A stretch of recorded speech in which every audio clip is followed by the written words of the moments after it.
Welcome inside the channel. It's just after 3 o'clock on Sunday, the 16th. It's week 11 of this NFL regular season. And for the Ravens, not only do they have the opportunity to get back to 500 football at 5-5 in several hours from now, but depending on how the 1 o'clock games shape up, which we'll know more in the next hour or so, because right now, Cleveland, well, in Cleveland is where the Ravens will be today, but Cincinnati and Pittsburgh duking it out right now in an AFC North clash.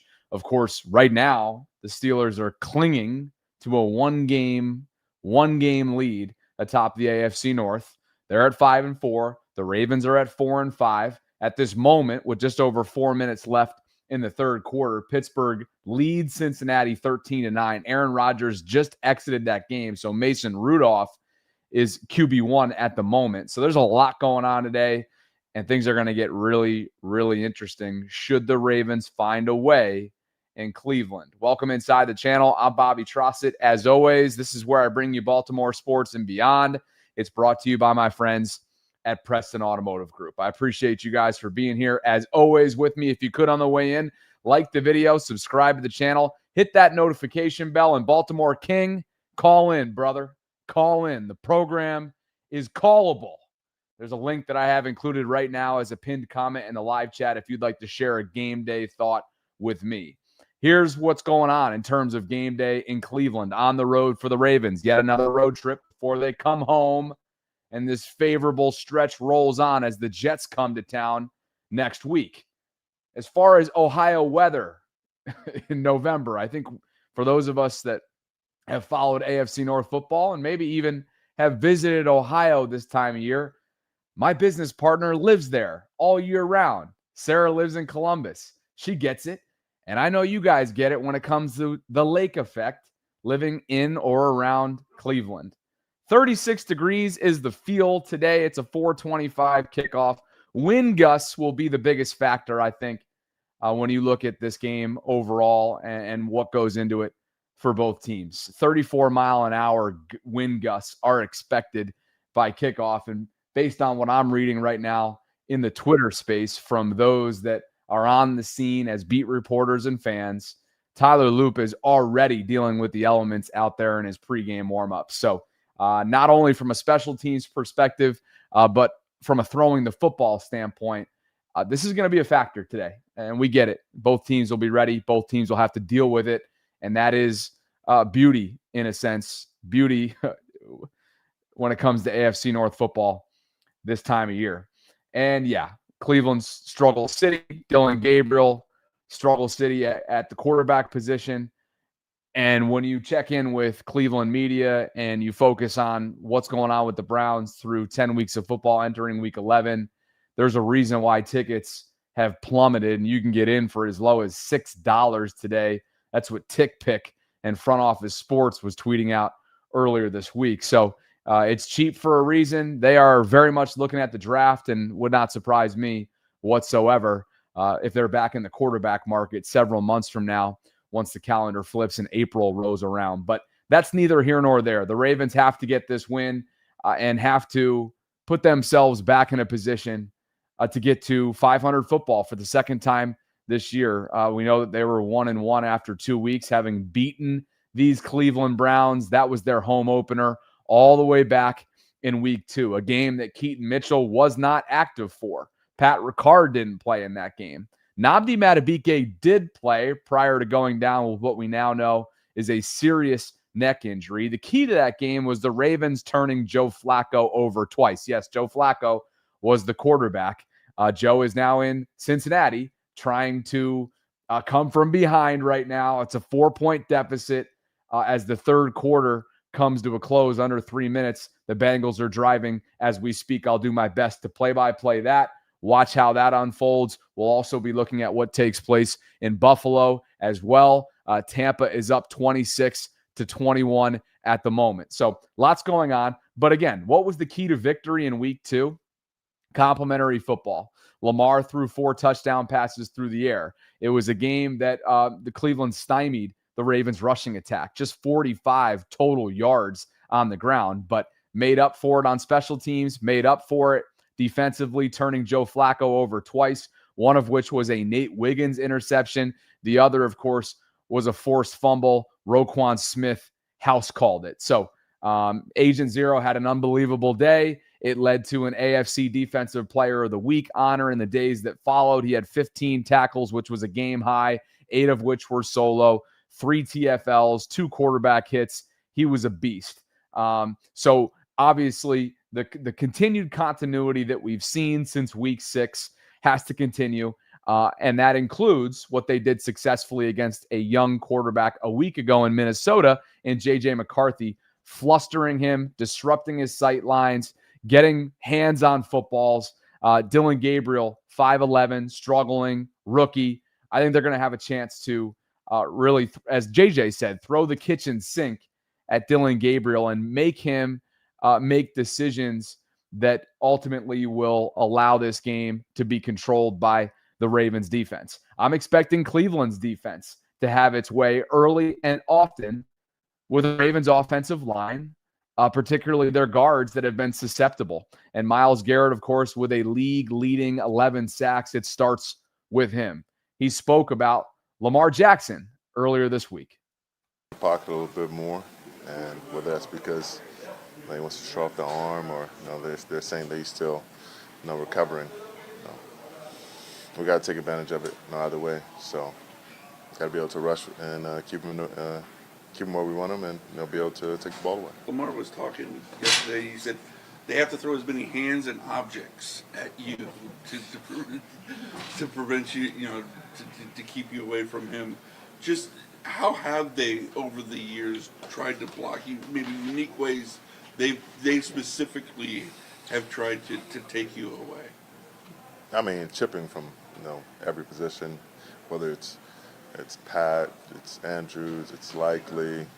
I mean, if it's from inside and outside, from the backfield. Sometimes it's Derek, sometimes it's Mitchell. So I mean, they've got all kinds of different looks, and you got to kind of take the run game into account as well. You got to always be a bit on edge, not to get too geared to play the pass, because at the end of the day, you go a bit too far upfield, and D. Henry's coming downhill, going north-south, and that's just a bad day for everybody. So, I mean, all that to take into account with the most dynamic quarterback we've ever seen. It's just it's tough.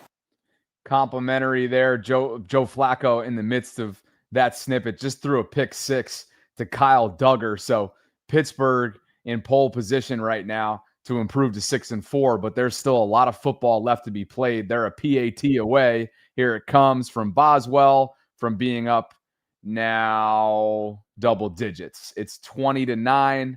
I guess it was double digits prior to that technically, but it's an 11-point cushion right now in the closing moments of the third quarter. Joe Flacco, pick 6, Kyle Duggar to the crib. It's 20-9, 37 seconds to go in the third quarter. But you heard there from Myles, his thoughts on Lamar. And let's be clear, Myles Garrett's going to get what he wants, whatever he wants, whenever he wants against this Ravens offensive line. Ronnie Stanley struggled mightily in week 2, and Myles is a force that is difficult to be reckoned with. Now, the good news is for Lamar and company, I think they're going to have a game plan as they did Sunday in Minnesota to get the ball out of Lamar's hands quickly, right? Run an up-tempo type of offense, spread the ball around, get Keaton Mitchell involved. I'll get to the inactives in just a bit. Justice Hill will not play in this game.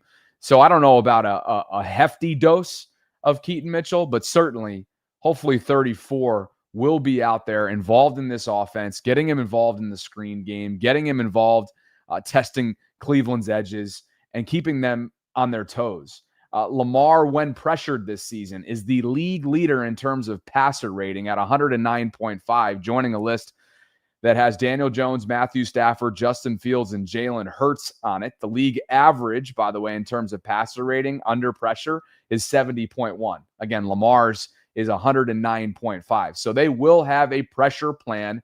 They will have a plan for the blitz as well. In terms of going up against the blitz so far, Lamar has one of also the highest passer ratings league-wide at 124.6. They're going to be ready for it. The bottom line for me is, what's their plan going to be when it comes to consistently protecting him, consistently getting guard play that doesn't put Lamar in trouble, doesn't put Lamar under overwhelming duress, because not only is he dealing with the aftermath of getting that hamstring back to where it needs to be, but Lamar also popped up on the injury report this week with a knee. So I want to ask you guys out there, as you put on your objective hats today and we open up the guest lines, how concerned are you about this Cleveland defensive front? It's a championship caliber group. Yes, I think the Ravens are going to put up enough points, just as they did. Courtesy also, of course, it was a 40-burger, but it wasn't an offensive 40-burger. Remember, Roquan Smith had a house call touchdown there. So call it 34 points they were able to put up. There might have been a field goal or two in there as well. I got to look at that from week 2. But you know what I mean. I think they're going to have their opportunities to put up enough points to win, and I don't think Cleveland's offense is capable of hanging in there unless this defense goes as far as to turn the ball over, meaning if they're turning the Ravens over and that door is open and the wind is gusty and the Ravens aren't effectively running the football, today could get hairy. But I got to ask you, where are you at right now with this offensive line going up against what I think is a championship caliber defensive front, your confidence levels, so on and so forth? Alan, Wes, and Asmodeus, great to have you guys with me on this game day. The 1 o'clock games are finishing up in the next 30 minutes or so. We're watching Buffalo. We're watching Pittsburgh. Everything else across the board. Always fun to get a 4:25 start thrown in there. But Alan, welcome to the program, brother. Where are you at today? Oh, shit, I'm in there. You're live, my man. What's going on? Man, that's crazy, bro. So last year was my first time like watching you and shit, and it was amazing. Just this is my like last time you I caught it at the end last week when you were letting people on, so I wanted to join in and talk to you for the first time. I'm glad you did, man. What are your confidence levels going up against this defensive front? Because Cleveland's going to pose a lot of challenges today, I was think. going to ask you. I think we're going to be good on offense. Do you think we're going to be running a lot of 2 tight end sets because with Bateman and out and everything? Yeah, that actually gives me a chance to throw up the inactives for the first time, and I'll do that right now with you. So this just dropped earlier. To your point, Rashad Bateman will miss his first game of the year. He's dealing with a high ankle sprain, so that might be a multi-week thing for him. That means next man up is Devontae Walker, who just so happened to have a lot of success in week 2, couple touchdowns. Cooper Rush will be your third quarterback. Justice Hill, as I already mentioned, was ruled out with a toe. Marlon Humphrey just had a pin placed in his finger, so he's down. That means Keon Martin will likely be up. Emory Jones, healthy scratch there, the rook. Joseph Noteboom's down, so that means Carson Vincent will be the primary backup at left tackle. Did Buffalo just reach the end zone? Yes, it did. So the Bills go up with a little bit left in the third quarter. It's a James Cook touchdown. What a back and forth one we got there. And also, is Green playing now? Pending the PAT, 30-26. Bills up on the Bucks. We're just watching that game. Mike Green is up, which you could have seen coming when they didn't activate Carl Lawson from the practice squad. You kind of got the sense that Mike was going to give it a go. But yeah, Mike popped up with an injury this week. So 2 tight end. To get back to your question, do I think there's going to be 2 tight end sets? Of course, there's always going to be when it comes to the Ravens. With that said, there's no better team league-wide, you could argue, that's better at defending the tight end than the Cleveland Browns are. So, of course, they're going to be out there. To me, this is more about, hey, the quick game. Get the ball out of Lamar's hands quickly. Distribute the football to the middle of the field. Test them early and often. See whatever you can get out of Keaton Mitchell. Test the edges. Throw a couple draws in there. Use some misdirection. Jim Schwartz and this defense, given the weather as well, I'm telling you, this is going to be – I got 24-16 Ravens. Is it supposed to be raining today? I don't know if there's any rain. It has been earlier today, like throughout the day leading up, but I don't think at kickoff there's any expected. I say 30 to 13 today. All right, brother. Thanks for the call, man. Yeah, great day. Appreciate you, Alan. Wes, what's going on? Your thoughts? Oh, okay. In the command center, Wes. What's going on, Officer Wes? No, I'm at work, so I'm going to make it brief. But I think my prediction for this game is that it's going to look really ugly in the first half, similar to what it did in week 2. I'm thinking somewhere like 14-3, 10-3, somewhere around there. I think in the second half, Dylan Gabriel is going to look like such dog shit that they put Shador in for the first time. this season. And I think it's going to throw off our defense, and they're going to make a little bit of a comeback. But I think we're going to end up finishing the game somewhere like 24-17, 26-20, somewhere in through there. I think Keon Martin's going to get a turnover. We'll probably have 2 or 3 this game, depending on how Gabriel plays. But I feel confident going into it. I think their defense is good. We'll struggle early on, but I feel good that we'll get the win. Just for what it's worth, Dylan has the 3rd highest turnover-worthy play rate in all the league. So I think I could definitely see the scenario that you're sort of projecting here with Shador's regular season debut. Look, 13 pass deflections is insane. That was the number, and it tied the 4th most in a game in franchise history last week in Minnesota. They make up for their lack of pass rush in other areas, and that's one of them. And not to mention, it's a homecoming for Draymond Jones. He is a Cleveland native, so you better believe he's going to have some family in the stands. He's going to be probably playing with a little bit of an extra boost. And 4 pressures right out of the gate in his Raven debut, picking up right where we left off in Tennessee. I'm expecting watch 41, man. He's been manufacturing is the wrong word because that's what the Ravens pass rush has had to do in order to get home without Draymond. But what he brought was organic pressure a week ago, which was such a welcome sight. I think that continues today, Wes. Well, not only that, but Mike Green, I mean, you saw that nasty spin move last week. It seems like he's sort of coming on, getting more comfortable making those moves. I'm sure, early on, they're like, hey, just focus on the basics before we start getting fancy. But it seems like he's coming on a little bit. We'll see how the ankle does. But just having even pressure, whether or not they're getting sacks, is huge because, you watched in that Minnesota game. Once you make the quarterback uncomfortable, once you hit them, it causes unforced errors on their part and helps us, especially in the back end. That way they're not having to throw or cover for 8, 9, 10 seconds at a time. Ask and you shall receive. And filthy inside spin right here on Christian Darrisaw. Watch 71, man. 71 had absolutely no chance. Mike Green, as Chuck Smith talked about in the offseason, comes in skilled up. It's taken a little bit of patience, right, as he's sort of worked his way into the lineup, got his first career sack, has been bringing pressure on a weekly basis. He's still learning. He popped up on the injury report at the end of the week with an ankle. He was a DNP on Friday, listed as questionable. They did not call up Carl Lawson, the veteran outside linebacker, yesterday. That suggested that Mike was going to go. And now that the inactives are out, West, he indeed will go today. So that'll be something to watch. See if 45's got that full burst, that full get off with the ankle issue. So can you remind me what you do? Are you in law enforcement? No, I'm a paramedic. Oh, okay. I think I knew that. Yeah. All right. So, well, you're on the clock. So I appreciate you calling in. On the clock. Only like 18 more hours to go. Hopefully they'll leave me alone for the next few. All right, brother. Enjoy the game, and thanks for your service. Yes, sir. Talk to you later. Absolutely. Wes, guest lines are open. Richard, I see you down there. Guys, you want to call in, share a game day thought? Give me your prediction. I'm going 24-16 Ravens.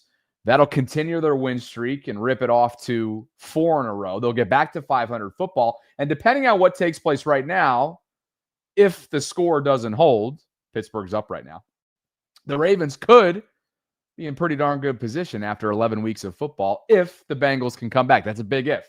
Joe Flacco just threw a pick 6 to Kyle Duggar. Steelers trying to close out things on the Bengals. And my God, Cincinnati's defense has a lot of issues. A lot of issues, which maybe is a good news for the Ravens, being that Thanksgiving is right around the corner. Richard, happy game day, brother. Good to see you, man. How you feeling into this one? I think this game is going to be very ugly. I can't imagine that.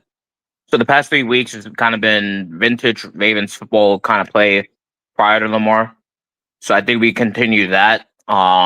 Game day score-wise, I'm going to go with 13 Browns. I'm going to say maybe like 19 or 20 Ravens. I think this is going to have a lot of bullshit, a lot of ugly plays. I think it's supposed to be a win gust of 25, if I'm not mistaken. I don't think there's rain per se, but that'll affect things. The quick throws, if they're doing short intermediate passes, I can't see that affecting it as much. But, the Ravens are iffy in inclement weather. I think it is going to be a little bit tonight. But yeah, it's going to be interesting. I'm watching the Pittsburgh and the Bengals game right now. I don't think the Bengals are going to come back. So I don't know what happened. I don't know. Look at these guys jawing at each other. Oh, baby. Yeah. A little bit of a scrum right now in Pittsburgh. Oh, shit. Who's in there? I don't know what happened. It's all Jamar. Of course, Jamar is right in the thick of it. Did Aaron Rodgers get hurt? Because I saw Mason Rudolph in there. Yeah. I think it was a hand or a finger or something along those lines. So Aaron is out. Mason Rudolph is in. And assuming that they continue to kind of command things in the fourth quarter, why put Aaron back in the game? I mean, you just got to get the hell out of here and live to fight another day. Also, Mason Rudolph plays the best when he's coming off the bench for some reason. Yeah. Looks like there's going to be a shit ton of unsportsman's likes going around here. Is Jalen on the wrong end of that? Maybe it was an offsetting. Ooh. I don't have the sound on, obviously, but maybe it was offsets here. I'm just going to give us some audio here.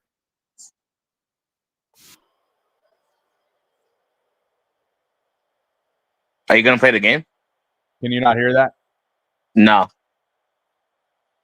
I mean, I'm going to be on my end. I don't know. From a copyright standpoint, it's probably better off that way. Yeah, for sure. But anyway, yeah, since he's going to need a lot to somehow find a way to crawl back into this one. So assuming that the score holds, right, the best the Ravens can do as far as week 11 is concerned is keep that one game difference alive going into the Jets next weekend. Yeah, I agree. I mean, the AFC North is probably going to be decided by the Ravens versus the Steelers, which is the way that it should be, in my opinion. Maybe. Is that the regular season finale you're talking about? I mean, I would say even the first one. I mean, you did the first one. That will flip us because we're gonna have the tiebreaker. Yeah. So well, there's a reason why week 17 and 18 right now have TBDs -flex game attached to them. There's a reason why that's the case. So those are going to mean a lot. So appreciate you, man. Enjoy the game day. Yep. You too, man. Have a good one. Later. Guest lines are open. Appreciate you guys for being with me on this Sunday. The 1:00 games are coming down to the wire right now. Cincinnati, of course, in danger of dropping this one. And really, if you're Joe Burrow, you got to ask yourself at some point as his recovery timetable continues and he's hoping to return perhaps for Thanksgiving, Ravens-Bengals. Are you really going back if you're mathematically or damn close to it out of postseason contention? That's only he can answer that. Mark Andrews, guys, is 4 yards away from history. With 4 yards, he will break the Ravens' all-time record for receiving yards, which is held by former Ravens wide receiver Derek Mason. So congratulations in order. That's exactly what Derek Mason already tweeted at Mark earlier today. And Myles Garrett, mutual respect. Told the Baltimore writers that you're one of, if not the best athlete of all time on defense, and if not the best defensive end of all time. So I know you hear people compliment you all the time, but what does it mean to hear that kind of praise from, a big-time player that you see twice a year? Big-time player. I mean, I've seen him make a whole bunch of plays against us, and he'll go down as one of the very greats himself. So, I mean, it means a lot. I have a lot of respect for him and how he plays the game. I mean, it's just been a battle for as long as I can remember against those guys and him as well. So it's an honor to hear that, and it won't stop me from running through his chest on Sunday. But I do appreciate those comments, and I have a hell of a amount of respect for him. Boy, this is getting ugly in Pittsburgh, huh? Jesus. Jalen Ramsey had it taken away from everything. Jamar Chase, John, this is something. By the way, the Chargers are getting smacked right now by Jacksonville. So that has AFC seeding implications and whatnot as that conference continues to shape up week by week. Jalen Ramsey, man, is fuming right now on the sideline. And now I'm going to get a chance to look at the latest replay. Jamar and Jalen, man, that is box office stuff right here in Pittsburgh. As again, the Steelers are just trying to get out of this game with Mason Rudolph as their quarterback, improve to 6-4 and continue their lead of the AFC North. And the Ravens right now have to just find a way to keep this win streak going in the right direction, trying to get back to 500 football and keeping it at a one-game difference between first and second place in the AFC North. I'm trying to do both right now, watching some of the drama unfold in Pittsburgh. Oh, there it was. Okay. Jalen Ramsey grabbed him by the face mask. Oh, my God. Oh, it's a bloodbath right now in Steelers country. Can you find two bigger hotheads league-wide, by the way, as the Giants take the lead with just over 7 minutes left in the fourth quarter over Green Bay. Jameis Winston is the starter here. Jackson Dart's in concussion protocol. So that's an interesting one on the NFC, which doesn't really matter from a Ravens perspective. But if you like football, if you like Jameis, if you just like entertainment, maybe you've been watching that one. I got Red Zone cooking right now. So lots happening right now. Jalen Ramsey was just ejected for throwing a punch. So, yeah, lots going on. Back to the guest lines we go. Appreciate you guys for being with me on this Sunday. It's the 16th of November. Week 11 is underway. Cincinnati trying as they drive in with Joe Flacco and company, who just threw a pick six, trying to claw their way back into a 20-9 game right now. It's an 11-point deficit for Cincinnati, whose defense continues to fail it. All right, down to Mexico City we go. Great to see you, my friend. Manny, what's up, brother? What's up? Well, let's just start with me being here. I haven't been on the channel this week, so now Everything I'm back. all right? Yeah, just work, stuff in life, getting shit done, because around the corner, this is like November comes in and then it's December. Yeah. And you got to do a lot of stuff. Yep. No Rashad, so I expect either Tylen or Tess to fill that role, or at least D-Hop be more involved as a starter. Yeah. So that's another thing. That's one thing. Another thing, I see Justice Hill on the injury list. Yeah. Are we going to see more of Keaton Mitchell? Are we going to see him being used as a speedster that he is, as a change of pace that it's needed in order for Derrick Henry to just smash him in the mouth? Yeah, they're going to need to look. I mean, I honestly don't expect it to be that much different. Okay, maybe not sub 50 rushing yards the way that Cleveland's defense held them in week 2. Literally 45 rushing yards. Derrick had 2.1 per carry on 11 attempts. So maybe it won't be that drastic. But I do expect the Ravens to have their fair share of issues moving the football on the ground due to the lack of push up front, and knowing that Cleveland's defensive front is just so stout. They're so physical. They're so forceful. And not only do the Ravens obviously have subpar play at both guard positions right now, but Ronnie is going to have a really tall task ahead of him. And he's struggled mightily in that week 2 game against Myles Garrett. So I'm expecting Myles to be lining up all over the place, primarily over 79. That'll be something to watch. But I really think that a game plan similar to what we saw last week in Minnesota would be wise. Get the ball out of Lamar's hands quickly. Yes. Attack the middle of the field. That might include Devontae Walker. Test them vertically. I saw Denzel Ward popped up on the injury report this week with an illness, but he'll play. They defend the tight ends really well. I suspect that Mark will be involved early to try and get him, not forcing it, but try and get him over that Derek Mason milestone. So, yeah. I mean, I don't know how much Keaton's going to be. Yes, you need the change of pace. There's no question. Test him on the edge. Get him involved in the screen game. Yeah, and what I would do, since like our defense has, caused us to give us opportunities, I think the offense, like we saw last week, like I saw it in person in Miami, the mistakes. You got to capitalize on those mistakes, and you did it on Miami, but you didn't quite do it against Minnesota. So now Dylan Gabriel comes in, even though it's divisional. He's still a rookie. You can still put pressure on him on defense. Get him to do those mistakes, and as the offense, capitalize on those mistakes. touchdowns, no field goals, because it keeps it too close for comfort. And for us Ravens fans, since Lamar went in, a touchdown difference or a 10-point difference, it's not comfortable. We have to have like a 20-something lead on them to feel comfortable, to be exact, because we know how the tail end of the games can come in. I think this game is won and lost by two areas. One, you cough up the football and you're playing undisciplined and self-inflicted wounds become a part of this, then you allow Cleveland to hang in there and a rookie quarterback to get more opportunities. One.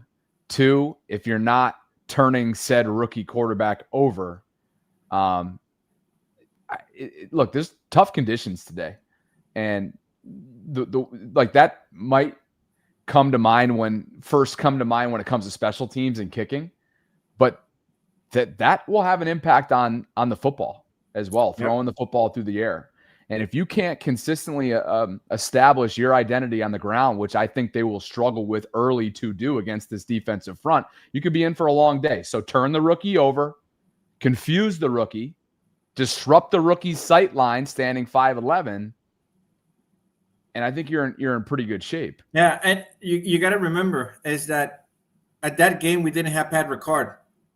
So not only Pat, Keaton didn't play, and of course Nnamdi did, but it was a game that was really won on special teams, and it was won turning Joe Flacco over, which they did twice.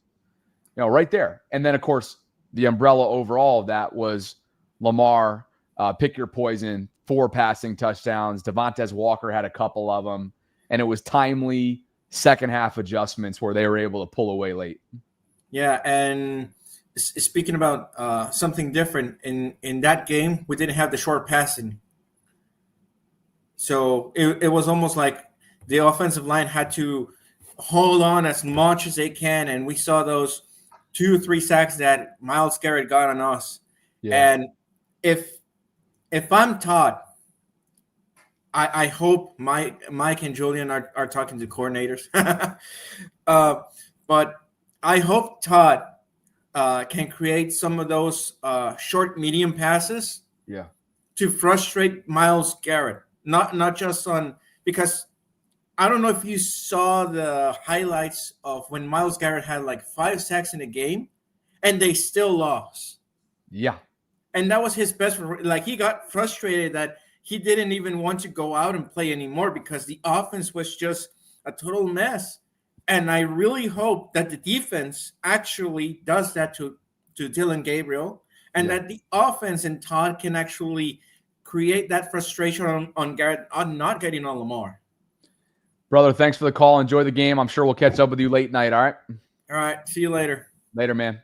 So a couple good points there, and I want to focus in on sort of not the dink and dunk game, but the short passing game, the intermediate field attacking efforts that hopefully are made by Todd Monken strategy-wise, and then Lamar obviously execution-wise. Here is a next-gen stats chart from last week in Minnesota that I think summarizes what went really well for the Ravens.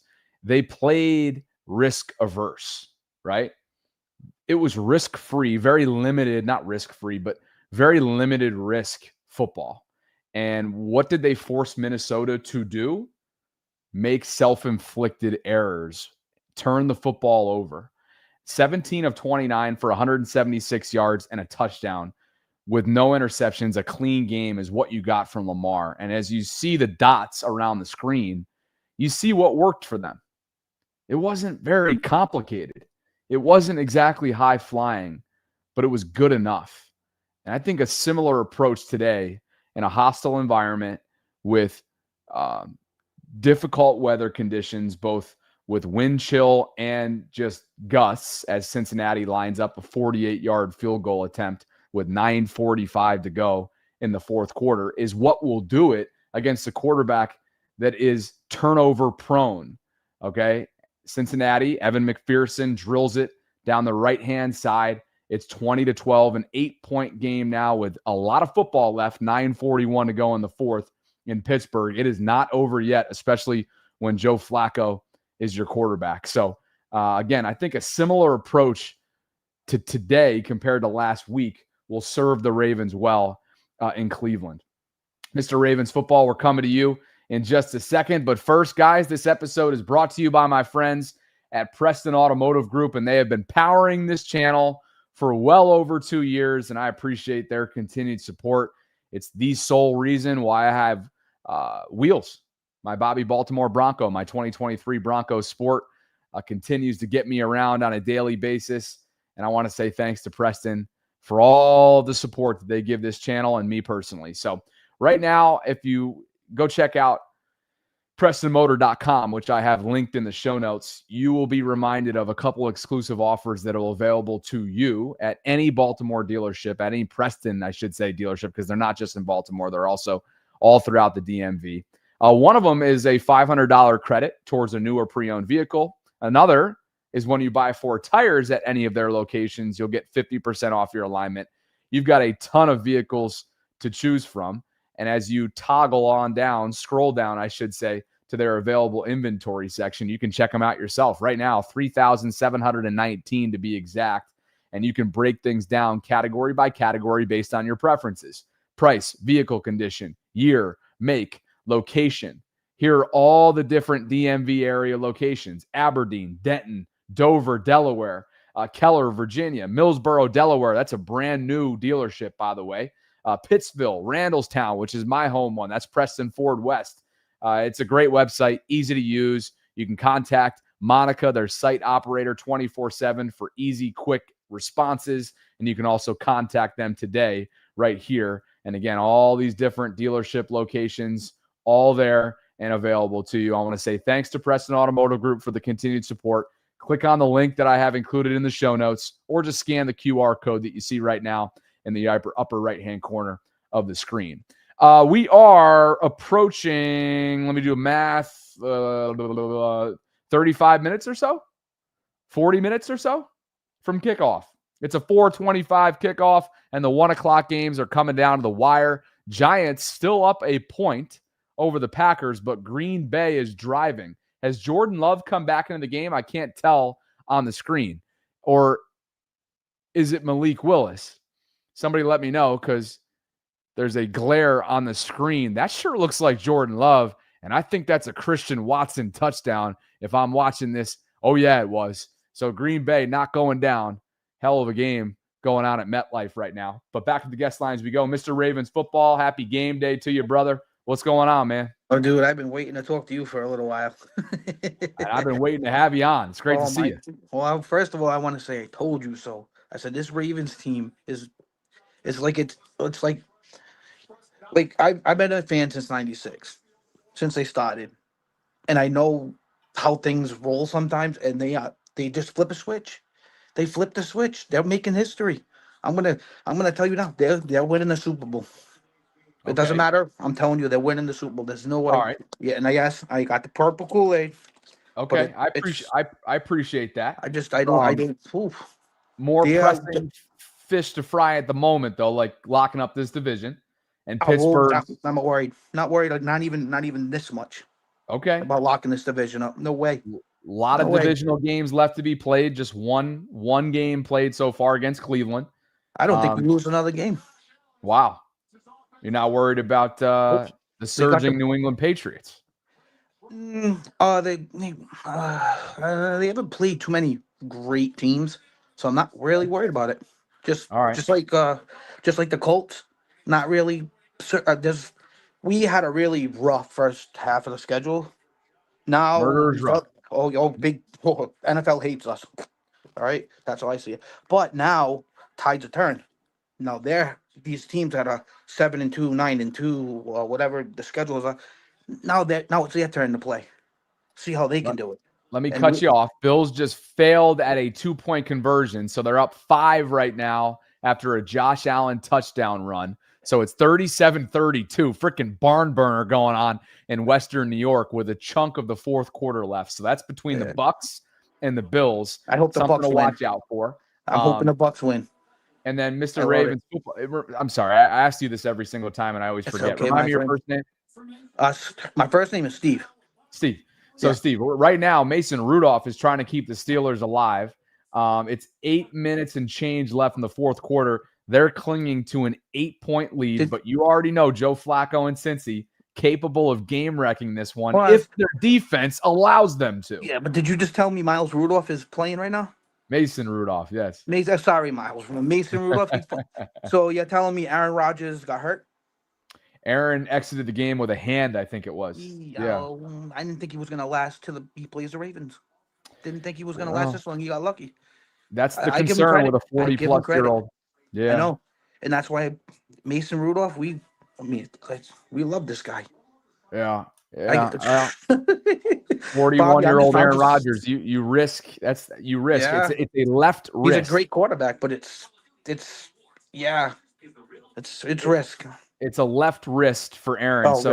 For him, it's better than your throwing wrist. I know that, but it's a left wrist injury for Aaron Rodgers. I don't like injuries on anybody, but I just really at 42 years old and in the AFC North. It's tough. It's tough. Steve, I mean, Joe appreciate you, Flacco's brother. doing it, but hey, you too, Bobby. Take it easy, my friend. Enjoy the game, my man. You Best too. accent in the game. You already know it, Steve. Appreciate you. EB, what's going on? Mr. Look at Sunroof EB. We'll get you on here in just a second, big fella. Mason Rudolph and company right now, as the 8-minute mark approaches, up 8 points on the Cincinnati Bengals. Will this defense continue to lay down? My God, it's been a rough showing and a rough season for Cincinnati's defensive unit. EB, happy game day, my brother. Oh, happy game day indeed. You're not on the clock at the moment. Oh, good God. Chill on me, Bobby. Chill on me, man. Chill. My man's up in the clouds. He says, what's going on?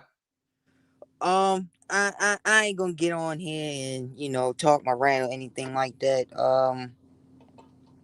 I'm not too worried about Cleveland's offense, to be honest. Even The if fuck you you gotta be worried about right now? Look at you. You got not a worry in the world.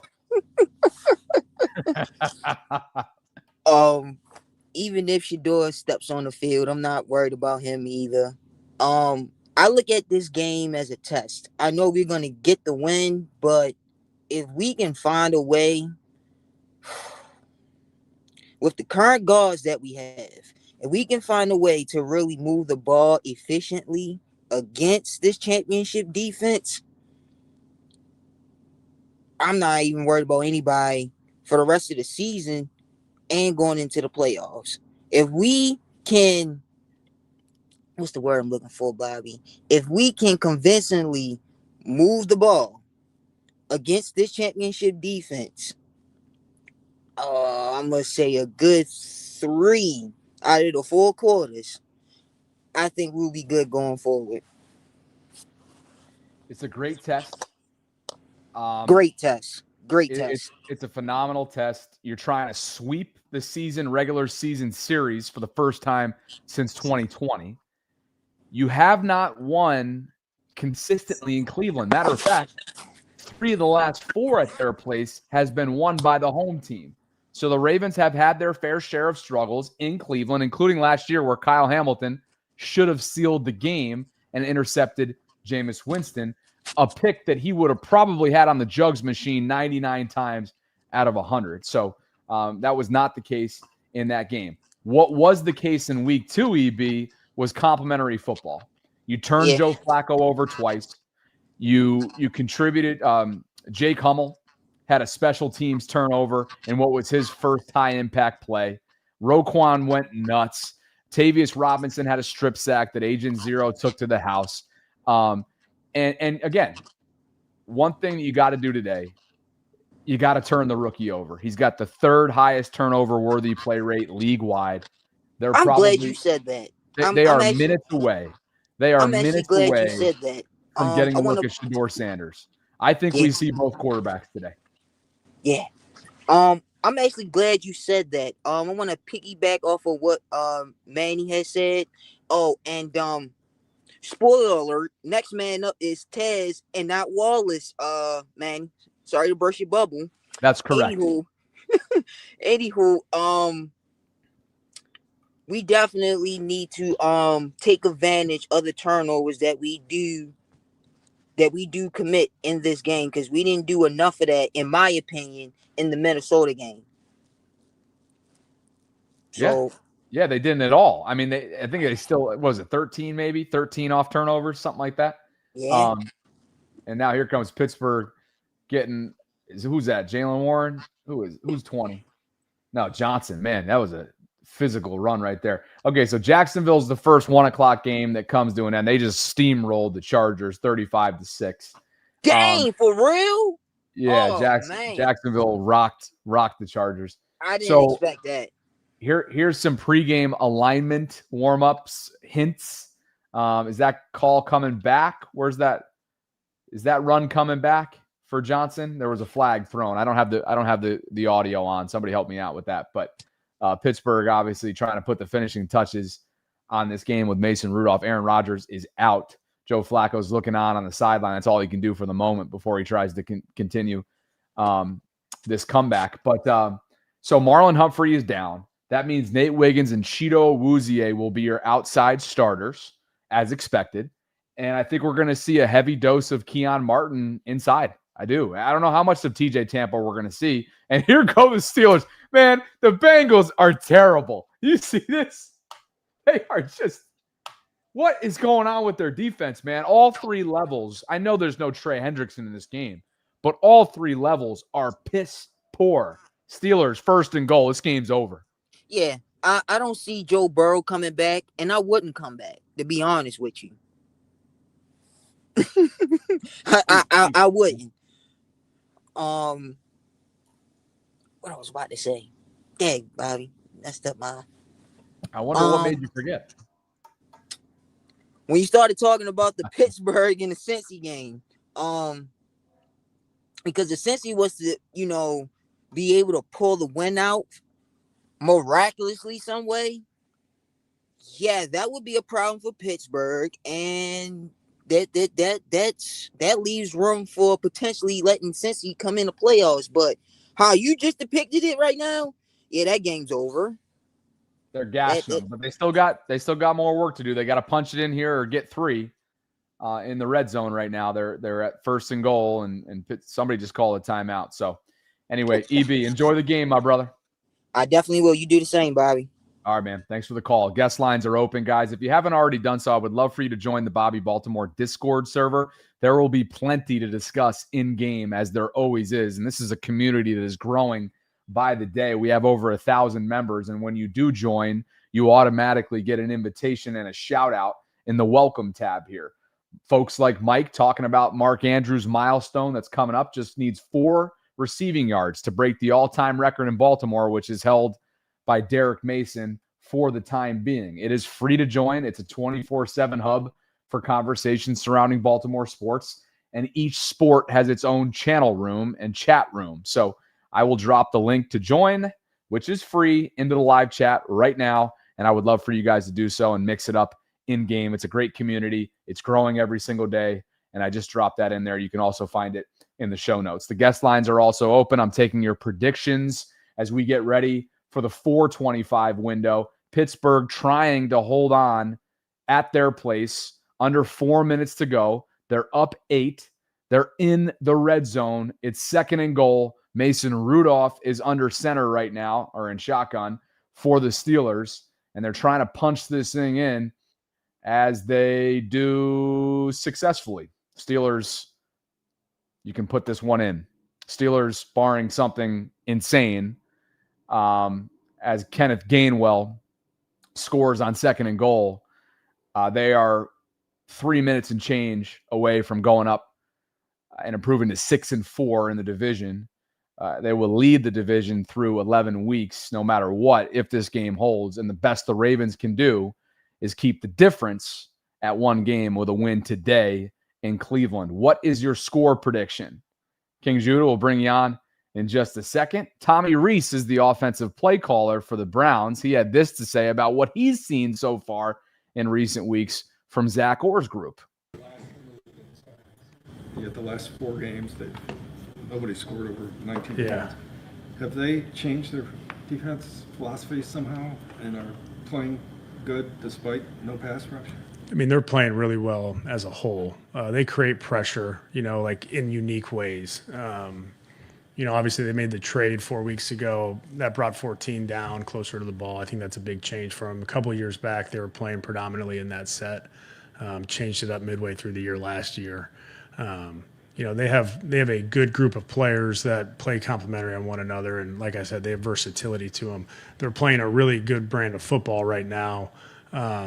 Whether they're generating pressure or not, they're limiting points. They're creating turnovers. They're limiting points. They're getting key stops when they need it.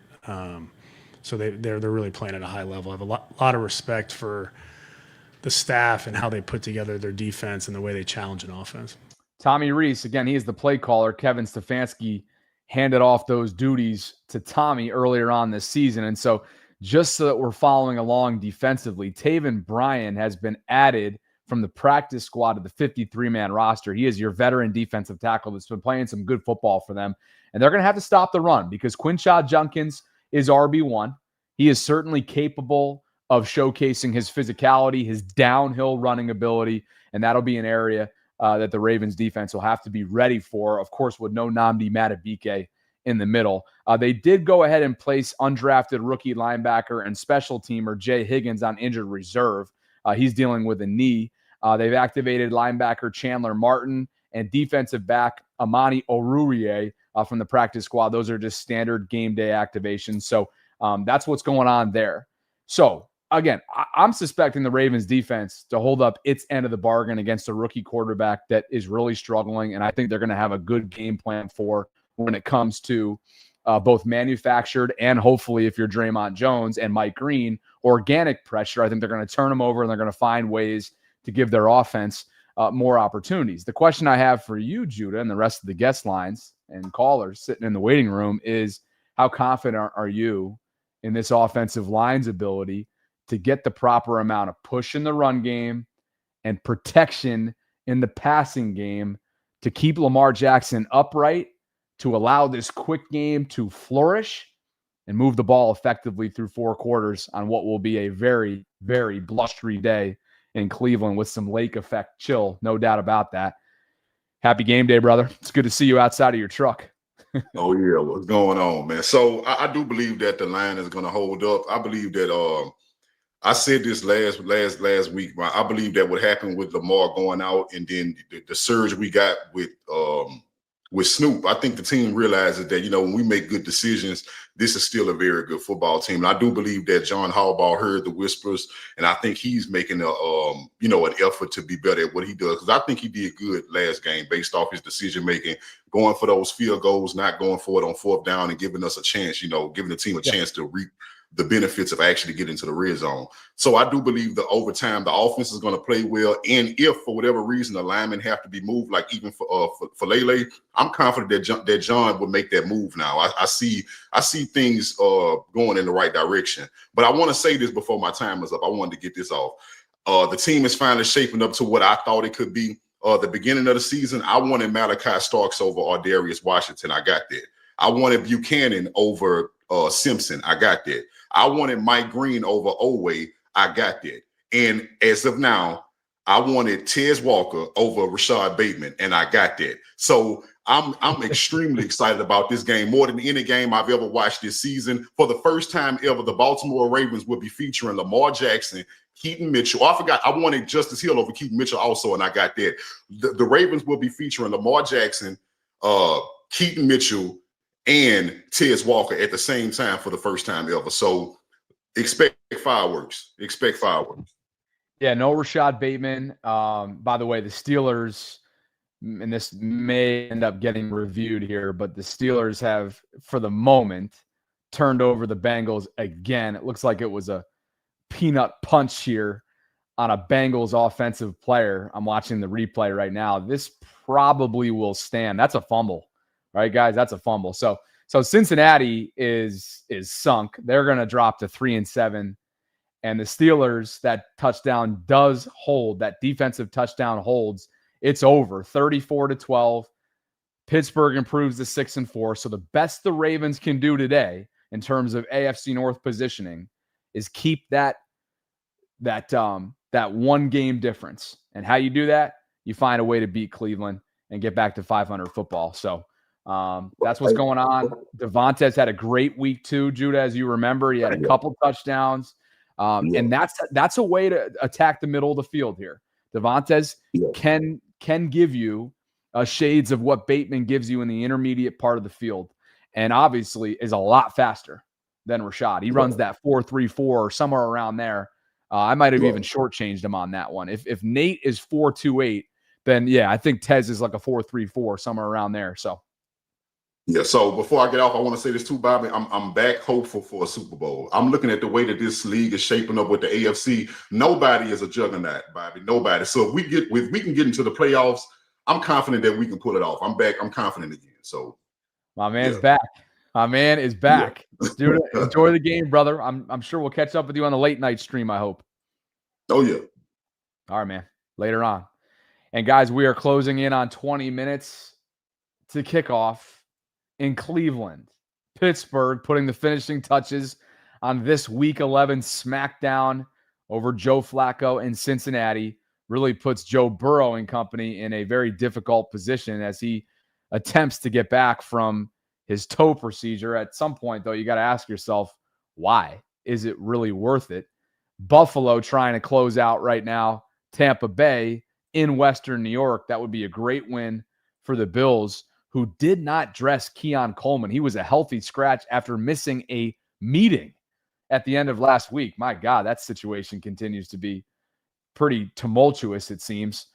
Bills looking like they're going to pull away on this one, 44-32. So that means something for the overall AFC playoff picture as we get ready for the Week 11 425 games to commence here shortly. Guys, Sarah and I will be live with you, as always, once the post-game press conferences finish up in Cleveland. Ravens trying to get back to 500 football and improve to 5-5 and extend this win streak to 4 games. We will see. You can enjoy it, as always, and join us coming up on the post-game show. Guys, if you haven't already done so, you can find me for in-game tweeting commentary at Bobby Baltimore in the Twitter space. Here it is right here. Hang out with me there. I'll drop the link into the live chat right now, and you can connect with me and follow along. And again, Sarah and I will be live with you, as always, once this wraps up in Cleveland. Like the video on your way out if you could. Subscribe to the channel. Hit that notification bell. Consider becoming a channel member or gift-giving membership today. 24-16 is my prediction. It's a Ravens victory. I think they're going to turn over Dylan Gabriel. I would not be surprised if we see both rookie quarterbacks at some point in this game and have a plan for pressure, because Lamar will be under duress. It's not if, it's when. And what will the answer be to said pressure plan and said pressure? We'll see. There's no other quarterback that is better under pressure this season in terms of passer rating than number 8. I think that continues today. Get your tight ends involved. Allow Mark Andrews to become the newest franchise leader in all-time receiving yards. He needs just 4 to pass Derek Mason. We'll see if Keaton Mitchell can give them a flare of speed and outside burst that keeps Cleveland's defense honest. Special teams will be important today, particularly when it comes to flipping the field and giving a rookie quarterback long fields with which he has to work with. So should be a good one. Should be a clunker, I would imagine, early maybe, especially with 30-plus mile-an-hour friggin' gusts and that lake effect chill. 425 coming up right around the corner. Appreciate you guys as always. Thank you for the love. Thank you for the support. And Sarah and I will catch up with you on the vault, as we always do, coming up after the post-game press conferences. Thanks to Preston Automotive Group for the continued support. Catch up with you guys later. Enjoy.